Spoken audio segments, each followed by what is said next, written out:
And I think you all know that there's an intense debate in America about what the nature of our foreign policy is and our overseas behavior. Some analysts say that we have constructed an empire, an authentic empire, like the British Empire and the French Empire and the Roman Empire of the past. Others argue that we've constructed something different, something new, or some form of involuntary or voluntary system of protectorates and subsidiaries. I suspect that we'll be debating the terminology of empire for a long time to come. Even among those analysts who contend that the United States has forged an empire, there's disagreement on its nature and duration. Some say that the American empire is essentially benign, aimed at fighting tyranny and spreading democracy around the world. Some say it is essentially predatory, designed to exploit other countries for the benefit of American elites. Moreover, some analysts contend that the new American empire will last for decades, if not centuries. Others say that it will be short-lived, that the experience of Iraq will force a general disengagement of American power. I cannot possibly do justice to these questions in the few minutes that I have, and I'm not sure that I have good answers to them. But this much I do know. Insofar as America's overseas arrangements can be described as an empire, this is an empire of petroleum, by petroleum, and for petroleum. And it is the pursuit and extraction of the rest of the world's oil that is driving America's outward expansion and determining its future course. Why do I say this? Before I can answer that, I have to make some fundamental points about the role of petroleum and its physical reality. First of all, the American economy, American society, and American power rest to a greater degree than that of any other nation on the availability of cheap and abundant petroleum.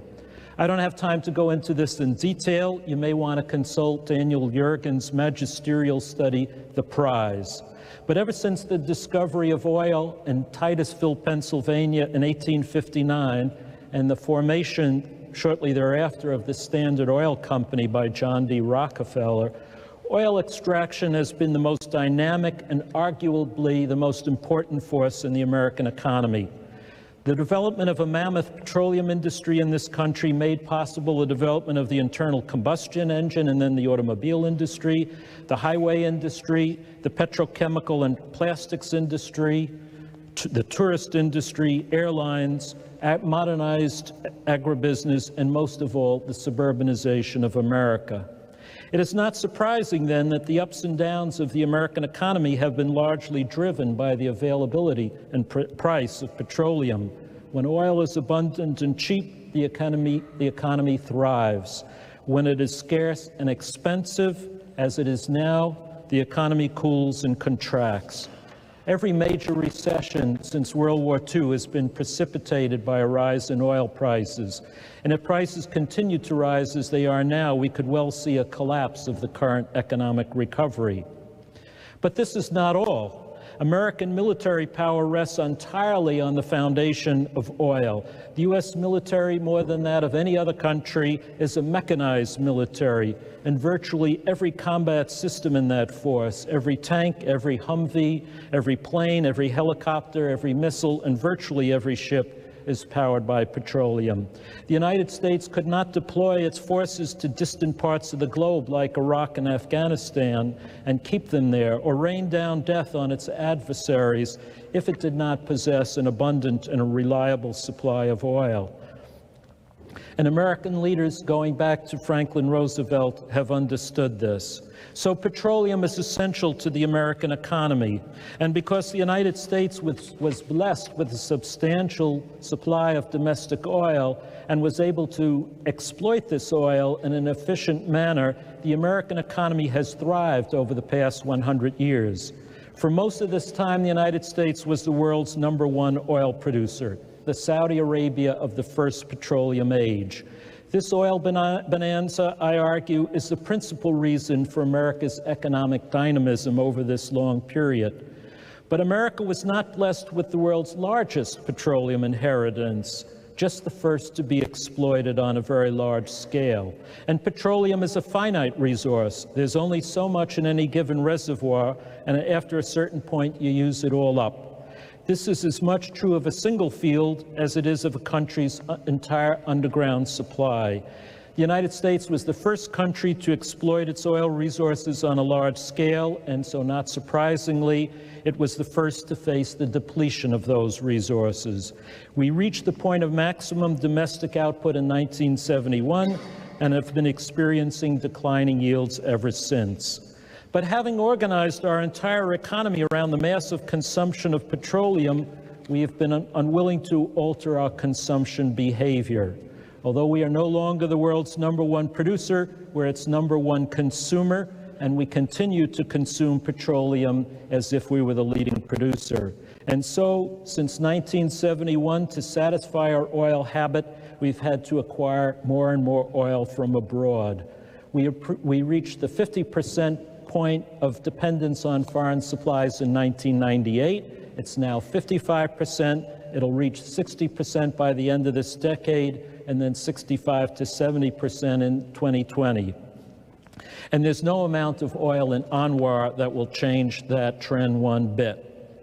The other fundamental point to make about oil is that there is a historic shift underway in the locus of world oil production. Initially, as you would expect, oil production was centered in the industrialized countries or their close neighbors. In 1950, fully 2/3 of the world's oil was produced in the United States, Canada, Mexico, Europe, and the Soviet Union, including Baku and Grozny, then the Houston of the Soviet oil system. But these fields were the first to be developed, and I've said that made them the first to face depletion. So by 1999, only 2/5 of the world's oil came from these countries, and by 2025, their share will drop to 1/3. Meanwhile, we've seen a dramatic long-term shift in the center of gravity of world oil production to the developing world, especially the Middle East, Africa, and the Andean region of Latin America.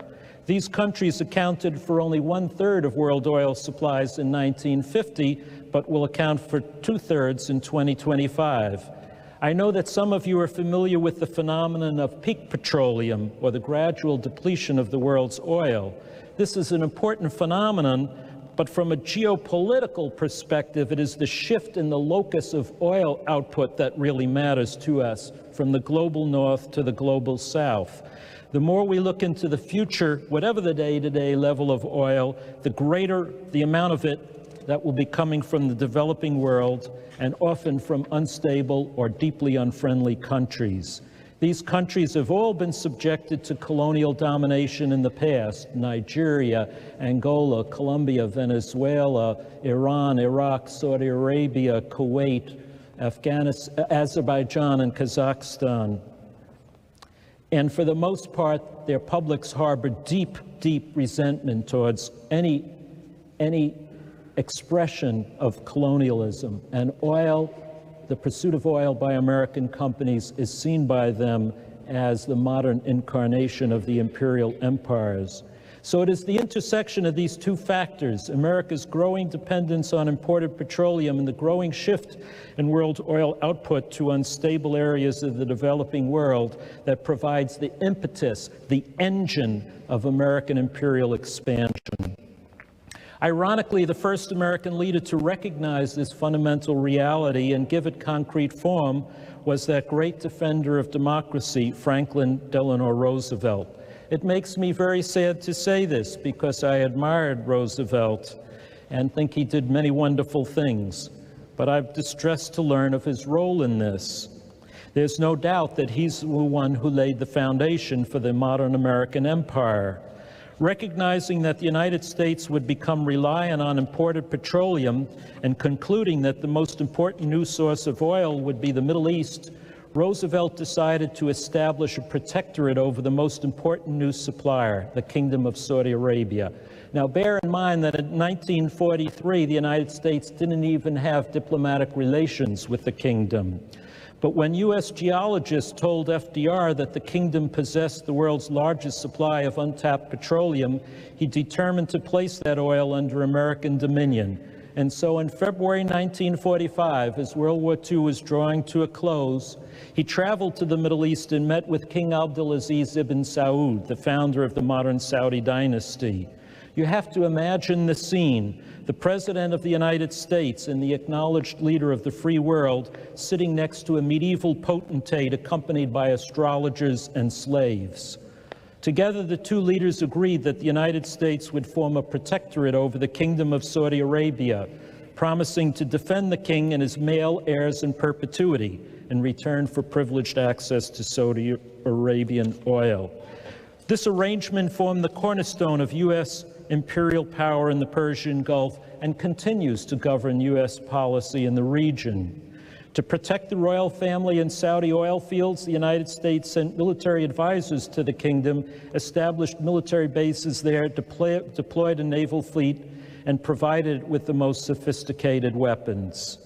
I obviously don't have time to recount this history, but protection of Saudi Arabia and the neighboring oil sheikdoms, which also became American protectorates, was the essential impetus for the Truman Doctrine, the Eisenhower Doctrine, the Nixon Doctrine, and most importantly, the Carter Doctrine of 1980, which states that oil from the Persian Gulf is a vital interest of the United States, and that in protecting this oil, the United States will use any means necessary, including military force. It was the Carter Doctrine that provided the rationale for the first Persian Gulf War of 1990 to 91, and I believe historians will conclude it was the ultimate inspiration for the second Persian Gulf War, the 2003 invasion of Iraq. And it was the deployment of large numbers of American troops in Saudi Arabia to enforce the Carter Doctrine that turned Osama bin Laden from an instrument of U.S. penetration in the region into an adversary of U.S. penetration. From a historic perspective, 9/11 must be seen as a conscious effort by bin Laden to forcibly dissolve the U.S. protectorate over Saudi Arabia established by FDR and King Abdulaziz in 1945. So long before President Bush Jr. came to office, the United States had established an oil-based empire in the Persian Gulf and fought a series of overt and covert wars to protect it. What this President Bush has done, what is his distinctive mark, is to globalize the American oil empire by extending the Carter Doctrine to other key producing areas in the developing world. The first thing that Bush did when he came to office was to appoint an energy commission headed by Vice President Dick Cheney to study America's energy requirements. I think you know that this commission met in secrecy and relied on advice from Enron, ExxonMobil, and other giant companies. What is less understood is that they decided to perpetuate America's oil-based energy system for another 20 years, and to do so to increase rather than diminish American reliance on imported petroleum. And this could lead to only one conclusion: the United States must gain access to foreign oil no matter where it is located, no matter how remote or unfriendly the country where the oil is located. The Persian Gulf is not enough. To satisfy our ever-growing appetite, the United States must also extract the oil of Africa, Asia, Latin America, and the former Soviet Union. More and more of it all the time. There is no other way, they concluded, to maintain the American oil-driven economic system as we know it. And because this relentless drive to exploit the rest of the world's oil is certain to invite opposition, whether from revolutionary guerrillas in Colombia, nationalistic populists in Venezuela, Islamic fundamentalists in Central Asia, or ethnic separatists in Nigeria, the Bush administration set out to establish U.S. military domination over all of these other oil-producing areas. This has led to the commitment of American troops and advisors to pipeline and refinery protection in Iraq, Colombia, the Republic of Georgia, to the establishment of new bases in the Caspian Sea and the search for new bases in Africa. Slowly but surely, the United States military is being converted into a global oil protection service. And so I return to my original point. The new American empire, if that's what it is an empire of petroleum, by petroleum, and for petroleum. It is of petroleum because it is based on the establishment of protectorates over key oil-producing nations in the developing world. It is buy petroleum because it relies on a global military force that is almost entirely powered by petroleum. And it is for petroleum because its main purpose is to extract enough of the world's oil to perpetuate a petroleum-intensive economy and way of life in the United States. Where does this leave us? If my analysis is correct, the war in Iraq is not the first American war over petroleum, nor will it be the last. Because America's need for petroleum is growing, and because we have chosen to militarize our foreign policy, there will be more wars for oil. Is it worth it? That's for you and the American people to decide. Personally, I do not believe that we should sacrifice the life of a single American soldier or that of any other country to provide the United States with an abundant supply of petroleum. I believe that we must demilitarize our foreign energy policy and repudiate our blood for oil protectorate over Saudi Arabia. This will require a greater commitment to energy conservation at home and a rapid development of petroleum alternatives such as wind, solar, and hydrogen. This will be arduous and expensive, I know, but it's the only ethical and the only patriotic course that we can follow.